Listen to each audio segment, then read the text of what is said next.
गणेशाय नमः। प्यारे भक्तगणों, आज है गुरुवार का दिन। गुरुवार का दिन विष्णु भगवान को समर्पित है और आज इस गुरुवार को मैं आप सभी को सुना रही हूँ श्री हरिवंश पुराण की कथा को बड़े श्रद्धा पूर्वक श्रवण कीजिएगा। आपकी सभी कामना शीघ्र ही पूर्ण हो जाएगी। प्रेम से बोलिए श्री हरिवंश पुराण की जय, लक्ष्मी नारायण की जय, बृहस्पति भगवान की जय। आज आप सभी श्रवण करेंगे श्री हरिवंश पुराण की प्रथम अध्याय की कथा। अगर आप सभी भक्तगण श्री हरिवंश पुराण की कथा का श्रवण करना चाहते हैं तो कमेंट बॉक्स में जरूर लिखिएगा, तो हम हर रोज हरिवंश पुराण की कथा आप सभी के सामने प्रस्तुत करेंगे। बद्रिका आश्रम निवासी नारायण स्वरूप श्री कृष्ण, नरोत्तम, अर्जुन, भगवती, सत्यवती एवं पराशर पुत्र श्री वेद व्यास जी को सादर प्रणाम करके इस पवित्र ग्रंथ का पाठ या श्रवण श्रद्धा पूर्वक करना चाहिए। जो मानव श्री वेद व्यास जी के मुख रविंद्र से निकले हुए इस कल्याणदायक एवं पाप नाशक पुराण का पाठ एवं श्रवण करता है, उसे पुष्कर स्नान करने से अधिक पुण्य फल प्राप्त होता है।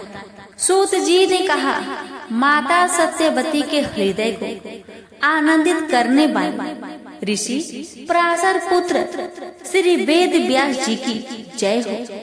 इस पुराण का श्रवण करने मात्र से स्वर्ण से मढ़े हुए सिंगों वाली 100 गायों का दान करने के बराबर फल प्राप्त होता है। हरिवंश पुराण नामक ग्रंथ दान करने से 100 अश्वमेध यज्ञ, 4000 क्रुदु यज्ञ, राजसूय यज्ञ, हाथी एवं रथ दान करने के तुल्य फल मिलता है। जो तपस्वी पुरुष इस ग्रंथों को लिखता एवं लिखवाता है, वह भगवान श्री कृष्ण के चरणों की भक्ति प्राप्त कर लेता है। जिस प्रकार एक भ्रमर पुष्प रस का पान करता है, जो पुराण पुरुष अविनाशी, मंगलमय, मंगल स्वरूप, विद्वानों से वर्णित, निष्पाप एवं पवित्र, संसार की सृष्टि करता तथा गुरु है, उन भगवान विष्णु को प्रणाम करके नैमिषारण्य के कुलपति एवं धर्मात्मा, शास्त्र विशेषज्ञ महामुनि शौनक जी ने सूत पुत्र जी से कहा, हे सूत नंदन, आपने भारतवंशी तथा अन्य राजाओं, देवता, दानव, गंधर्वों, नागों, राक्षसों, दैत्यों, सिद्धों एवं गुहा से संबंधित कथा तथा अति अद्भुत कर्म, पराक्रमों एवं धर्म निश्चय तथा अग्नि आदि द्वारा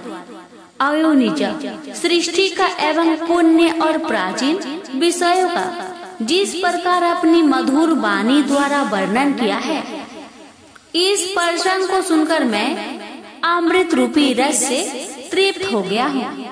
परंतु हे रोमहर्षक पुत्र, आपने महाभारत की कथा सुनाते समय केवल कुरु वंश की उत्पत्ति की ही वर्णन किया है, परंतु वृष्ण और अंधक वंश के विषय में कुछ नहीं बताया। अतः आपसे अनुरोध है कि आप उन सबके जन्म कर्म का वृत्तांत भी सविस्तार पूर्वक वर्णन करें। इस पर लोमहर्षक सूत पुत्र जी ने कहा, हे शौनक जी, व्यास जी के धर्म वेता शिष्य वैश्य पैमान जी से राजा रमेजय ने जो कुछ भी सुना था, उसी के अनुसार मैं पारम से ही वृष्ण वंशियों का आपसे वर्णन करूंगा। भारतवंशी राजाओं के इतिहास को सुनकर भारत नंदन जन्मेजय ने वैश्य पैमान जी से कहा कि हे मुनि श्रेष्ठ, आपने पहले वेदों के साथ धर्म, अर्थ, काम और मोक्ष तथा अनेक कार्य से पूर्ण जिस महाभारत कथा का वर्णन किया, उसको मैंने सुना तथा जिसमें आपने पुरुष श्रेष्ठ सूरवीरों का वृष्ण और अंधक बंसी महारथियों के नाम का वह कर्म भी बताए हैं। परंतु हे द्विजोत्तम, आपने उनके उत्तम कर्मों का संक्षिप्त रूप से विवरण दिया है। अतः आपसे निवेदन है कि इस अमृत रूपी कथा का विस्तार पूर्वक वर्णन करें, जिसको सुनकर हम तृप्त हो जाए। राजा जन्मेजय के इस सत्कार पूर्वक आग्रह करने पर महातपस्वी वैश्यपमान जी ने कहा, हे राजन सुनो, आपको जो चरित्र में सुनाने जा रहा हूँ वह दिव्य ज्ञान वर्धक अनेक कार्थों से युक्त तथा पाप विनाशक है। जो व्यक्ति इस पुस्तक को अपने हृदय में धारण करते हैं वे वंश को स्थापित कर स्वर्ग लोक में प्रतिष्ठित होते हैं। राजन, संसार की सृष्टि का अव्यक्त कारण जो प्रधान पुरुष ब्रह्म स्वरूप अर्थात स्वयं ब्रह्मा जी है तथा नारायण के उपासक है, वे ही समस्त प्राणियों की रचना करने वाले हैं। वे नारायण के आश्रित है। महंत से अहंकार और अहंकार से सूक्ष्म तत्व पृथ्वी, अग्नि, जल, वायु और आकाश की उत्पत्ति हुई है। यह सृष्टि का क्रम है जो आदि काल से चला आ रहा है। इसे सनातन सर्ग कहते हैं। भूत सर्ग का प्रसंग पूर्वजों की कृति का विस्तार करने वाला है। अचल कृति एवं पुण्य कर्म वाले उन सब महापुरुषों का वर्णन धन, यश, आयु की वृद्धि तथा शत्रुओं को नष्ट कर स्वर्ग प्रदान करने वाला है। अतः मैं आरंभ से वंश पर्यंत परम उत्तम भूत सर्ग का वर्णन करता हूँ। पंच महाभूतों सूक्ष्म तत्व पृथ्वी, जल, वायु, अग्नि एवं आकाश की रचना करके नाना प्रकार की प्रजाओं की सृष्टि की इच्छा से स्वयंभू नारायण ने सर्वप्रथम जल को उत्पन्न कर उसमें अपनी शक्ति का आह्वान किया। जल का दूसरा नाम नार भी है, क्योंकि उसकी उत्पत्ति भगवान नर नारायण से हुई है। यही जल उन पंचभूतमय ईश्वर का निवास स्थान है।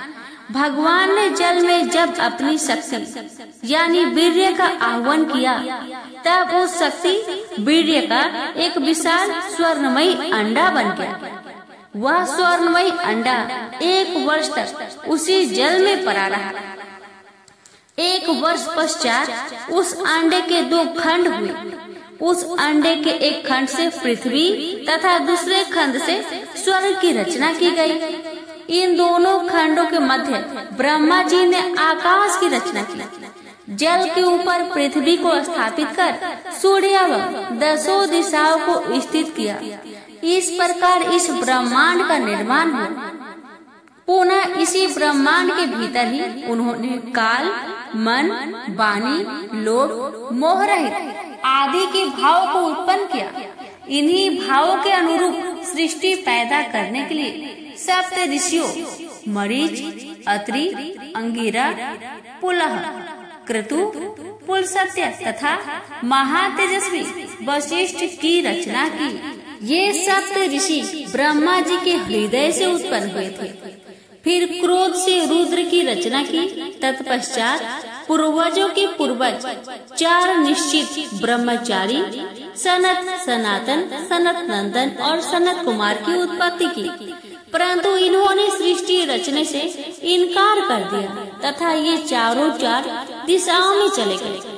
तत्पश्चात ब्रह्मा जी ने सर्वप्रथम मेघ, इंद्रधनुष, पंछी समुदाय, औषधि तथा पर्जन्य की सृष्टि की। यज्ञ की सिद्धि के लिए ऋग्वेद, यजुर्वेद और सामवेद की रचना की। तदुपरांत मुख से देवता, वच स्थल से पितरों, उपस्थेद्रियों से मानव तथा जंघा से असुरों को उत्पन्न किया। साध्य नामक प्राचीन देवताओं को भी पैदा किया। इतना करने के बाद भी सृष्टि में वृद्धि होती दिखाई नहीं दी। तब ब्रह्मा जी ने स्वयं अपने शरीर के 2 भाग करके एक भाग से पुरुष तथा दूसरे भाग से स्त्री की रचना की। इस प्रकार भगवान विष्णु ने ब्रह्मा जी द्वारा विराज आपाओं की उत्पत्ति की तथा विराज द्वारा आदि पुरुष मनु की रचना हुई। इस मनु के काल में ही मनवंतर काल कहा जाता है। एक मनु से प्रारंभ दूसरे मनु प्रयत्न काल को ही मनवंतर कहते हैं।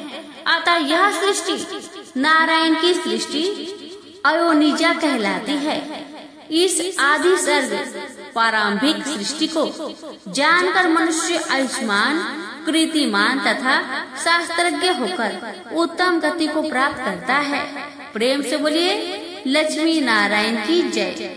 पयाम जी ने कहा है राजन, इस प्रकार अयोनिजा सृष्टि के पश्चात आपाव नामक प्रजापति विराज पुरुष रूप तथा स्त्री रूप सतरूपा में स्वर्ग में व्याप्त होकर रहने लगे। वह स्त्री सतरूपा अनेक रूप धारण करने में समर्थ थी, इसी कारण उसका नाम सतरूपा पड़ गया। उस स्त्री सतरूपा ने संतान कामना के लिए 10,000 वर्ष तक कठिन तपस्या की। तदुपरांत वह अपने स्वामी विराज के पास गए। उस विराज को स्वयंभू मनु आदि पुरुष कहा जाता है। विराज द्वारा उस स्त्री सतरूपा ने वीर नामक एक पुत्र उत्पन्न किया। वीर नामक उस पुत्र ने काम्य द्वारा प्रियव्रत एवं उत्तानपाद नाम के 2 पुत्र उत्पन्न किए। प्रजापति कदर्म की पुत्री जिसका नाम भी काम्य था, उसने प्रियव्रत को पति रूप में ग्रहण करके 4 पुत्र को पैदा किया, जिसके नाम सम्राट, विराट, कुची व प्रभु थे। प्रजापति अत्रि ने उत्तानपाद को ग्रहण कर लिया था। अश्वमेध यज्ञ द्वारा उत्पन्न हुई कन्या सुनिर्पता धर्म की कन्या थी। सुनिर्पता ने उत्तानपाद को पति रूप में वरण कर ध्रुव, कीर्तिमान, शिव एवं आयस्पति नामक 4 पुत्र पैदा किए। शिव भारत वंशी ध्रुव ने 3000 वर्षों तक कठिन तपस्या करके ब्रह्मा जी को प्रसन्न किया था। प्रसन्न होकर ब्रह्मा जी ने वरदान स्वरूप ध्रुव को सप्त ऋषियों से भी उच्च उपमा रहित स्थान प्रदान किया था। सप्त ऋषियों से भी उच्च स्थान प्राप्त करने के कारण दैत्य गुरु शुक्राचार्य भी ध्रुव से प्रभावित थे। यह स्थान प्राप्त करना ध्रुव की कठोर साधना का परिणाम था। कालांतर में शंभु नामक स्त्री से ध्रुव की शिलाष्टी तथा भव्य नामक 2 पुत्र हुए। ध्रुव के पुत्र शिलिष्टि ने सुषमा नामक स्त्री के गर्भ से रिपु, पुण्य, ब्रिकल, ब्रिकतेज तथा रिपुज्य जय 5 पुत्र उत्पन्न किए। शिलिष्टि के पुत्र रिपु ने बृहति नामक स्त्री को पत्नी रूप में ग्रहण कर लिया। बृहति के गर्भ से सब देवताओं के तेज से परिपूर्ण चाक्षुष नामक पुत्र उत्पन्न हुआ। चाक्षुष ने वीरन की पुत्री पुष्करणी से मनु को उत्पन्न किया। विराज प्रजापति के वंशज परम तेजस्वी मनु ने नंदवला महात्मा आरण्य की पुत्री के गर्भ से 10 श्रेष्ठ पुत्र उत्पन्न हुए। उरु पुरु, शतध्रुम, तप, सत्यवान, कवि, तिष्ठट, अतिरात्र, सुधर्म तथा अभिमन्यु अग्निपुत्र। महाप्रभा ने उरु द्वारा उत्तम कांति वाले 6 पुत्रों को जन्म दिया, जिसके नाम अंग, सुमना, ख्याति, कृति, अंगिरा और गय है। अंग ने मृत्यु पुत्री सुनिधा द्वारा एक पुत्र बेन को उत्पन्न किया। यह बेन बहुत ही अत्याचारी, अधर्मी, देवद्रोही और दुराचारी प्रवृत्ति का था। देवद्रोह करने के कारण ऋषि मुनि उस पर क्रोधित हो गए, जिसके कारण बेन की मृत्यु हो गई। बेन की माता सुनीता ने अपने पुत्र के शव को तेल में डुबोकर रख दिया। जब राजा बेन की मृत्यु के कारण राज्य में अराजकता फैल गई, तो ऋषि मुनि सोचने लगे कि राजा के बिना राज्य संचालन करना कठिन है। तो वह सुनीता के पास पहुँचे। सुनीता जानती थी कि ऋषि जब अपने क्रोध को शांत कर लेंगे तो अवश्य आएंगे। अब उन ऋषियों ने बैल के दाहिने हाथ को मथना शुरू कर दिया। थन करने पर पृथु नामक बालक की उत्पत्ति हुई। बैन पुत्र पृथु को देखकर ऋषि मुनियों ने भविष्यवाणी की कि यह बालक बड़ा होकर उत्तम प्रजापालक, यशस्वी और महापराक्रमी राजा होगा, क्योंकि यह बालक धनुष, बाण एवं कवच के साथ ही पैदा हुआ था। उसके राज्य में प्रजा अत्यंत प्रसन्न सदा सुखी रहेगी। इस प्रकार हे राजन, जन्मेजय क्षत्रियों के पूर्वक बेन पुत्र पृथु कवच, धनुष, बाण एवं खड्ग धारण कर अपने पराक्रम और तेज से शत्रुओं को पराजित कर पृथ्वीपति राजा बन गए। वह पृथ्वीपति राजा पृथु राजसु यज्ञ करने वाले पहले राजा थे। इनके द्वारा किए गए यज्ञ की अग्नि से राजाओं की स्तुति करने वाले चतुर्सूत तथा राजाओं के वंशावली पढ़ने वाले प्रवीण मागध जातियों की उत्पत्ति हुई। प्रजा के कल्याण और जीविका की इच्छा से राजा पृथु ने देवताओं, दानवों, ऋषियों, पितरों, गंधर्वों, सर्पों, वृक्षों और पर्वतों आदि के साथ मिलकर पृथ्वी रूपी गौ को दोहन कर दिया। यह पृथ्वी बिना हल चलाए व बिना जोते योग पात्रों के अनुसार उनकी इच्छा पूर्ण करते थे।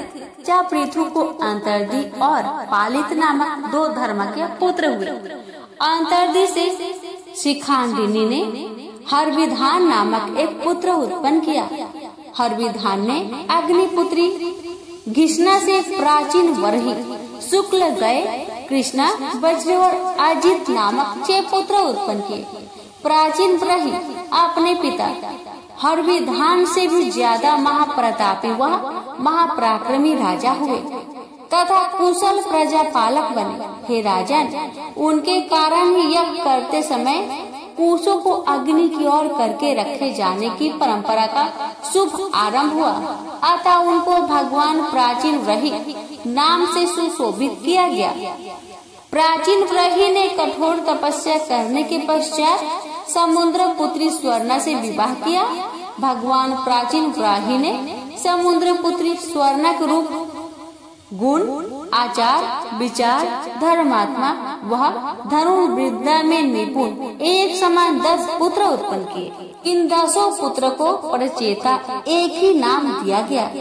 इन 10 पुत्रों ने 10,000 वर्ष तक कठिन तपस्या की तथा प्रजा की ओर से विमुख हो गए। पृथ्वी पर राजा का कोई रक्षक नहीं रहा तो वृक्षों ने आकाश को इस प्रकार ढक दिया कि पृथ्वी से आकाश का संपर्क समाप्त हो गया।